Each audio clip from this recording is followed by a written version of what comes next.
Hello everyone. In this video we will discuss about the formation of pollen grain, means microsporogenesis. This is the third topic of this chapter, reproduction in flowering plants. ठीक है, ये आपके reproduction in flowering plant का third topic है. इससे पहले हम लोगों ने बेसिक स्ट्रक्चर पढ़ा है और इसके बाद हमने पढ़ा है कि हमारा जो एंथर होता है उसकी एंथर का टीएस सेक्शन किस तरह से होता है. Now we will discuss about the microsporogenesis. यहाँ पर आपको दिखाई दे रहा होगा कि यहाँ ये बेसिक फ्लावर का स्ट्रक्चर है. ये बेसिक फ्लावर दिखाई दिया हुआ है. इस बेसिक फ्लावर से हमने यहाँ एंथर को दिखाया हुआ है. एंथर क्या होता है? मेल पार्ट होता है, किसी भी फ्लावर का मेल पार्ट है. इसका जब हम टीएस सेक्शन कट करेंगे तो हमें कुछ इस तरह का स्ट्रक्चर दिखाई देगा. ये आपने पिछली बार लास्ट वीडियो में मैंने आपको इस स्ट्रक्चर के बारे में डिस्क्राइब किया था कि इसका स्ट्रक्चर कैसा होता है, इसकी वॉल्स कौन कौन सी होती है. बेसिकली हमने 4 वॉल को वहाँ डिस्कस किया था डीपली. नाउ अब हम ये पढ़ने वाले, देखिए मैं आपको एक बार डायग्राम दिखा देती हूँ. ये हमने लास्ट क्लास में हमने डिस्कस किया था कि ये इसकी 4 वॉल्स होती हैं और ये 4 वॉल्स जो होती हैं ये एंथर वॉल्स कहलाती हैं. ठीक है, अब हमें क्या पढ़ना है. यहाँ हमने पढ़ा था ये आर्किस्पोरियल सेल्स होती हैं जिन्हें हम माइक्रोस्पोरेंजिस सेल्स भी कहते हैं. अब इन सेल्स से क्या होगा? स्पोरोजेनेसिस सेल्स भी कहते हैं. अब ये सेल्स जो हैं आगे जाके क्या फॉर्म करेंगे? माइक्रोस्पोर फॉर्म करेंगे और इसी को हमने क्या कहा है? माइक्रोस्पोरोजेनेसिस कहा है. ठीक है, अब यहाँ होता क्या है, अगर हम इसका वाइड सेक्शन देखें, ये हमारा वाइड सेक्शन, एक इन्होंने पोलन ग्रेन एक इन्होंने पोलन सैक यहाँ लिया है. ये पोलन सैक का स्ट्रक्चर यहाँ पर, अब मैं आपको यहाँ डिस्क्राइब करके बता देती हूँ, ड्रॉ करके बताती हूँ आपको होता क्या है. देखिए, ये जो आपकी लास्ट वीडियो में हमने देखा था कि ये हमारा अभी ये जो सेल्स हैं अभी ये डेवलप नहीं हुई है, आर्किस्पोरियल सेल्स हैं ये. अब ये क्या होगा, जैसे जैसे एंथर मैच्योर होगा, जैसे जैसे एंथर मैच्योर होगा ये जो होंगी ये लूज होना शुरू हो जाएंगी. अभी ये कैसे अरेंज है? कॉम्पैक्ट अरेंज है. इनके अंदर ये कॉम्पैक्टली अरेंज है. अब जब क्या होगा, जब ये मैच्योर होगा, एंथर मैच्योर होगा, तो एंथर के मैच्योर होने के साथ साथ ये जो सेल्स हैं वो क्या होंगी? लूज़ होंगी. देखिए मैं यहाँ पर ड्रॉ करके आपको बता देती हूँ. ये सेल्स क्या होंगी? लूज़ हो जाएंगी. इस तरह से ये लूज़ हो जाएंगी. इनके बीच में एक स्पेस क्रिएट हो जाएगा. ठीक है, और उस टाइम पे इस सेल्स को हम क्या बोलेंगे? माइक्रोस्पोर्स मदर सेल, यानी कि MMC आपकी कहलाएगी. अब यहाँ पर ये सारी ही सेल्स, ऐसा नहीं है कि सारी ही सेल्स आपकी क्या फॉर्म करती हैं कि आपकी सारी सेल से पोलन ग्रेन बनता है. कुछ सेल्स क्या होती हैं? डिजनरेट हो जाती हैं. कुछ सेल्स जो हैं वो माइक्रोस्पोर्स मदर सेल्स की फॉर्म में यूज़ होती हैं. ठीक है, बात समझ में आ रही है आपको? यहाँ पर क्या हुआ है, इससे पहले हमारा ये आर्किस्पोरियल सेल्स थी. ये आर्किस्पोरियल सेल्स कॉम्पैक्टली अरेंज थी. जब आपका एंथर मैच्योर होगा, जब आपका ये एंथर जो होगा वो मैच्योर होगा टाइम के साथ साथ, तब टाइम के साथ साथ ये जो सेल्स हैं ये क्या हो जाएंगी? लूजन हो जाएंगी, यानी कि इनके बीच में स्पेस क्रिएट हो जाएगा. और जब इनके बीच में स्पेस क्रिएट हो जाएगा तो इसमें से कुछ सेल डिजनरेट हो जाती हैं और कुछ सेल जो हैं वो MMC यानी कि माइक्रोस्पोर मदर सेल की तरह काम करती हैं. क्लियर है? यहाँ पर ये देखिए, यहाँ पर आपको दिखाया हुआ है कि ये देखिए, ये आपकी माइक्रोस्पोर मदर सेल, एक माइक्रोस्पोर मदर सेल को यहाँ पर लिया है. जैसे कि अभी हमने पिछले वीडियो में देखा था कि ये आपका पोलन सेक है. अब ये सेल्स क्या हो गई हैं? लूज अरेंज हो गई, लूजली अरेंज हो गई. अब ये लूजली अरेंज सेल में से हमने एक सेल ले ली, ये जो है आपकी माइक्रोस्पोर मदर सेल की तरह हमने एक्ट कराई है, यानी कि ये है माइक्रोस्पोर मदर सेल MMC. ठीक है, इसे हम MMC भी बोलते हैं. अब इस MMC के अंदर क्या होगा? इसके अंदर फर्स्ट मियोटिक डिवीज़न होगा. अब इसमें जब फर्स्ट मियोटिक डिवीज़न होगा तो क्या होगा, यानी कि ये फर्स्ट मियोटिक डिवीज़न के बाद क्या होता है, ये हमने 11th क्लास में बहुत डीपली डिस्कस किया था कि जब भी मियोटिक डिवीज़न होता है तो आपकी एक सेल से कितनी सेल्स बनती हैं? 4 सेल्स बनती हैं. कितनी सेल्स बनती हैं? 4 सेल्स बनती हैं. और ये 4 सेल्स, क्योंकि ये जो है आपकी पोलन मदर सेल, यानी कि एक सेल जो होती है वो कैसी होगी? डिप्लॉयड होगी, यानी कि इसमें 2N होंगे. और जितनी भी ये आपकी न्यू सेल्स बनेंगी ये कैसी होंगी? हैप्लॉयड टाइप ऑफ होंगी. इनके अंदर क्या होगा? सिंगल सेट ऑफ क्रोमोसोम होगा. इतनी बात तो आपको समझ में आ रही है कि मियोसिस में क्या होता है. ये मुझे दोबारा डिस्कस करने की ज़रूरत नहीं होनी चाहिए कि मियोसिस के अंदर क्या होता है हमारा. मियोसिस में हमारा ये 2N N में कन्वर्ट हो जाता है. और 2N यानी कि एक सेल से हमारी 4 सेल फॉर्म होते हैं. कितने सेल्स फॉर्म होते हैं? 4 सेल्स फॉर्म होते हैं. अब ये आपको दिखाई दे रहा होगा 4 सेल्स। यहाँ पर आपको ये जो 4 सेल्स दिखाई दे रही है, ये कॉम्पैक्टली अरेंज दिखाई दे रही है इस तरह से। ये 4 सेल्स यहाँ ड्रॉ हुई हैं। इसको हम यहाँ टेट्राड बोलते हैं। क्या बोलते हैं? टेट्राड। माइक्रोस्पोर है ये भी माइक्रोस्पोर है, ये भी माइक्रोस्पोर है, ये भी माइक्रोस्पोर है, ये भी माइक्रोस्पोर है। लेकिन ये माइक्रोस्पोर्स क्या हो रहे हैं? आपस में कॉम्पैक्टली अरेंज्ड हैं, आपस में चिपके हुए हैं। इसीलिए हम इन्हें यहाँ पर क्या टर्म से बोलेंगे? टेट्राड बोलेंगे। हम यहाँ पर क्या बोलेंगे? इन्हें टेट्राड बोलेंगे। यहाँ देखिए, मैं आपको दिखाती हूँ। ये देखिए यहाँ पर ये आपका क्या है? ये आपकी क्या है? एक एमएमसी है। ये क्या है आपकी? एक एमएमसी है, यानी कि एक पोलन ग्रेन मदर सेल है, पोलन मदर सेल है। अब ये एमएमसी क्या होगी? इसके अंदर फर्स्ट मियोटिक डिवीज़न होगा। कौन सा डिवीज़न होगा? मियोटिक डिवीज़न होगा। इस मियोटिक डिवीज़न के बाद ये क्या होगी? 4 सेल्स में डिवाइड हो जाएगी। कितनी सेल्स में डिवाइड हो जाएगी? 4 सेल्स में डिवाइड हो जाएगी।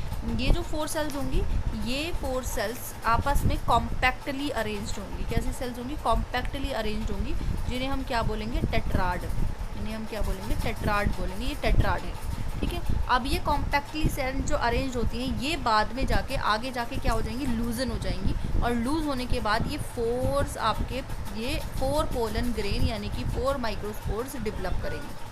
बात समझ में आ रही है? ये एक एमएमसी है, इसमें मियोटिक डिवीज़न होगा। मियोटिक डिवीज़न के बाद 4 हैप्लॉइड सेल बनेंगी, यानी कि 4 सेल्स बनेंगी जो कि क्या एक साथ अरेंज होंगी, तो इन्हें टेट्राड बोलेंगे। और ये जब ये लूजन हो जाती हैं, अलग अलग हो जाती हैं, तो ये आपकी 4 पोलन ग्रेन यानी कि पोलन ग्रेन फॉर्म हो जाएंगी। यहाँ बात समझने की ये है कि जो एमएमसी होती है, ये एमएमसी 2N होती है, यानी कि डिप्लॉइड टाइप होती है। और जो आपके टेट्राड होते हैं, ये कैसे होते हैं?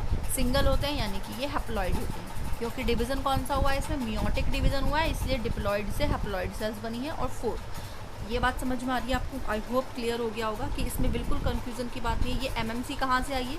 ये जो हमने लास्ट टाइम पे डिस्कस किया था कि हमने जो यहाँ आपको दिखाई दे रहा है एमएमसी कहाँ से आ गई? ये जो आपकी सेल्स थी आर्किस्पोरियल सेल्स, ये सेल्स अभी कॉम्पैक्टली अरेंज थी। जब एंथर जैसे जैसे मैच्योर होगा, ये मैच्योर सेल किस में कन्वर्ट हो जाएंगी? लूजन हो जाएंगी। और इसमें से कुछ सेल जो होंगी वो डिजनरेट हो जाएंगी, न्यूट्रिटिव मीडियम में एक तरह से यूज़ हो जाएंगी। और जो कुछ सेल्स होंगी वो माइक्रोस्पोर मदर सेल की तरह वर्क करेंगी। और ये माइक्रोस्पोर्स मदर सेल क्या, यहाँ ये माइक्रोस्पोर मदर सेल क्या होगा? इसमें मियोटिक डिवीज़न होगा। और मियोटिक डिवीज़न के बाद ये टेट्राड बनाएगी। और टेट्राड के बाद ये pollen grain 4 haploid pollen grain यहाँ पर फॉर्म हो जाएंगे। इतनी बात समझ में आई?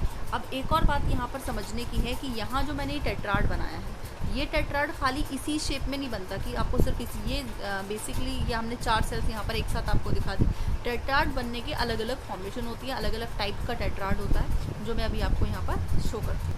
यहाँ देखिए, यहाँ पर ये आपको डिफरेंट टाइप्स के टेट्राड्स हैं शो हो रहे हैं। ये देखिए, सबसे पहला हमारा पॉइंट क्या है कि microspore tetrad can be different type on the basis of arrangement of cell, यानी कि सेल इन 4 सेल के अरेंजमेंट के बेसिस पर माइक्रोस्पोर टेट्राड जो है वो डिफरेंट टाइप का होता है। फर्स्ट होता है आपका टेट्राहेड्रल। टेट्राहेड्रल कौन सा वाला टाइप हो? ये first one is your tetrahedral. और this is the most common type of arrangement, क्योंकि आज जितनी भी एंजियोस्पर्म सेल्स होती हैं, जितने भी एंजियोस्पर्मिक प्लांट होते हैं, उन सब के अंदर आपको टेट्राहेड्रल टाइप ऑफ, इसमें क्या होता है? देखिए, आपको देखने में तो 3 सेल दिखाई दे रही होंगी, लेकिन आप कहेंगे चौथी सेल कहाँ गई? इसकी जो 4 सेल होती है वो इसके बैक साइड में होती है, वो दिखाई नहीं देती, हमें एक टाइम पे 3 सेल्स दिखाई देती है, ठीक है। इसके बाद हमारा जो सेकंड टाइप होता है वो आइसोबाइलेटरल होता है। आइसोबाइलेटरल में हमें 4 की 4 सेल्स आपस में एक साथ दिखाई देती हैं, ठीक है। इसके बाद है डेस्केटेट डीकसेट टाइप, जो है इसके अंदर ये वाला ये भी और आपका डीकसेट टाइप ऑफ अरेंजमेंट होता है। इसके बाद एफ शेप्ड होता है, ये आपका एफ शेप्ड कहलाता है। और इसके बाद लीनियर जो है वो लाइन से, आपको अरेंजमेंट समझ में आ रहा होगा, लाइन के थ्रू जो बन रहा है वो लीनियर, ठीक है। ये आपका अरेंजमेंट होता है, बेसिक अरेंजमेंट होता है आपकी किसी भी टेट्राड का। इसके बाद अगर हम बात करें in Calotropis and orchids, pollen sac form a mass called pollinium. यहाँ पर पोलन सैक जो होती है वो इस टाइप का स्ट्रक्चर बनाती है, जिसे हम पोलिनियम कहते हैं। Each pollinium has a stalk, हर एक के अंदर क्या होता है? एक स्टॉक होता है जिसे क्यूडिसल बोलते हैं।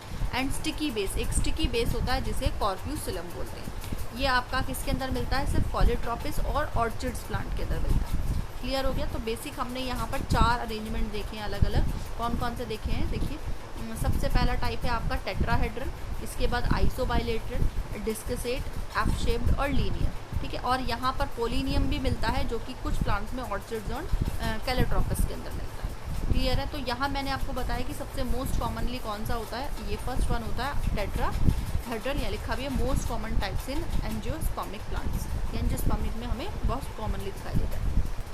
इसके बाद आपको ये समझ में आ गया, मैंने आपको बताया माइक्रोस्पोर्स मदर सेल बन गई हैं, माइक्रोस्पोर बन गया है। अब ये माइक्रोस्पोर माइटोटिक डिवीजन के थ्रू क्या हो चुके हैं, 4 अलग अलग किसमें हो चुके हैं, पोलन ग्रेन फॉर्म कर चुके हैं, यानी कि जिसे हम माइक्रोगैमेटोफाइट बोलते हैं। तो अब यहाँ पर हमने क्या बोला था कि मैं आपको क्या बताने वाली हूँ, माइक्रोस्पोरोजेनेसिस क्या होता है। तो यहाँ पर एंथर से आपका क्या फॉर्म हो गया, आपका मेल पार्ट से क्या फॉर्म हो गया, पोलन ग्रेन फॉर्म हो गए ना। तो इस प्रोसेस को हमने क्या बोला, माइक्रोस्पोरोजेनेसिस। हमने इसे क्या बोला, माइक्रोस्पोरोजेनेसिस।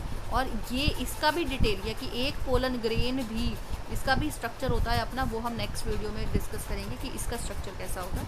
इतनी बात आपको क्लियर हुई। तो माइक्रोस्पोरोजेनेसिस क्या है, एंथर से यानी कि मेल पार्ट से डायरेक्टली क्या बनना, पोलन ग्रेन का फॉर्मेशन। ये जितना भी इसके अंदर प्रोसेसेस आए ये सारा माइक्रोस्पोरोजेनेसिस के अंदर आ गया, इसके अंदर डिस्कस हमने कर लिया। ये क्लियर हो गई बात। अब यहाँ देखिए ज़रा कि in young anther the pollen sac enclose archegonial cells यानी कि 2n cells which then form microspore mother cell. Last अभी मैंने आपको बताया था कि आर्किगोनियल सेल्स होती हैं, यानी कि वो आर्किगोनियल सेल्स टाइटली होती हैं, लेकिन जब ये लूजअप हो जाती है तो वो क्या फॉर्म करती है, माइक्रोस्पोर मदर सेल। सारी नहीं करती, कुछ सेल्स माइक्रोस्पोर मदर सेल की तरह फॉर्म हो जाती है। सेकेंड है microspore mother cell are closely packed but as anther enlarge the cell become spacious. Some microspore mother cell non functional and absorbed by the developing microspore. ठीक है, यहाँ वही बात आ गई कि माइक्रोस्पोर मदर सेल जो होती है वो क्लोजली पैक्ड होती हैं, क्योंकि वो पहले आर्किगोनियल सेल के अंदर ही हम उन्हें डिनोट कर सकते हैं। इसके बाद ये जो जैसे जैसे एंथर एनलार्ज होगा ये स्पेसियस हो जाएंगी, और इसमें से कुछ माइक्रोस्पोर नॉन फंक्शनल होगी, यानी कि वो माइक्रोस्पोर की तरह यानी कि पोलन फॉर्मेशन में हेल्प नहीं करेंगी, and are absorb by the developing microspores. लेकिन उस टाइम पे जो माइक्रोस्पोर बन रहे होंगे उनको वो अब्जॉर्ब कर लेगी, यानी कि एक तरह से न्यूट्रिशन प्रोवाइड कराएंगे। ठीक है। इसके बाद ड्यूरिंग माइक्रोस्पोरोजेनेसिस अभी बताया आपको कि पोलन ग्रेन का बनना, ठीक है, किससे, एमएमसी से बनना। तो each MMC undergoes 1 meiotic division. वो क्या होगी, 1 मियोटिक डिवीजन जाएगी और 4 हैप्लॉइड सेल्स बनाएगी, यानी कि 4 हैप्लॉइड सेल्स बनाती है। These haploid cell remain together as microspore tetrad, और ये आपस में जुड़े रहते हैं किसकी फॉर्म में, माइक्रोस्पोर टेट्राड की फॉर्म में। Then they are separate to form microspore. अब ये क्या बनते हैं, माइक्रोस्पोर अलग अलग होकर के माइक्रोस्पोर का फॉर्मेशन करते हैं। आई होप कि आपको बात समझ में आ गई होगी। बहुत ही आसान सा टॉपिक है, लेकिन हाँ आपको इसके लिए आपको जब भी मैं आपको पढ़ाऊँ ना तो आप एक काम किया करें कि एनसीईआरटी की बुक अपने साथ लेके बैठा करें। तो इससे क्या होता है, उसमें जो डायग्राम्स हैं एक बार आप उसे गो थ्रू कर लेंगे तो मेरी बात को और ज़्यादा क्लियर आपको समझ में आ जाएगी। आई होप आपको समझ में आया होगा कि मैंने क्या डिस्कस किया है, कि हमने कैसे माइक्रोस्पोरोजेनेसिस कैसे हुआ है। आपका सिंगल यानी कि एमएमसी से माइक्रोस्पोर का बनना इज कॉल्ड माइक्रोस्पोरोजेनेसिस, जिसमें पहले एक मियोटिक डिवीजन होता है, 4 हैप्लॉइड सेल्स बनती हैं। यहाँ दिखाई दे रहा है आपको, यहाँ पर ये माइक्रोस्पोरोजेनेसिस है, यहाँ पर आपको टीएस दिखाया हुआ है। फिर आपका ये एक पोलन सेक है, इस पोलन सेक में माइक्रोस्पोर मदर सेल है, इससे मियोसिस डिवीज़न होगा तो माइक्रोस्पोर बनेगा।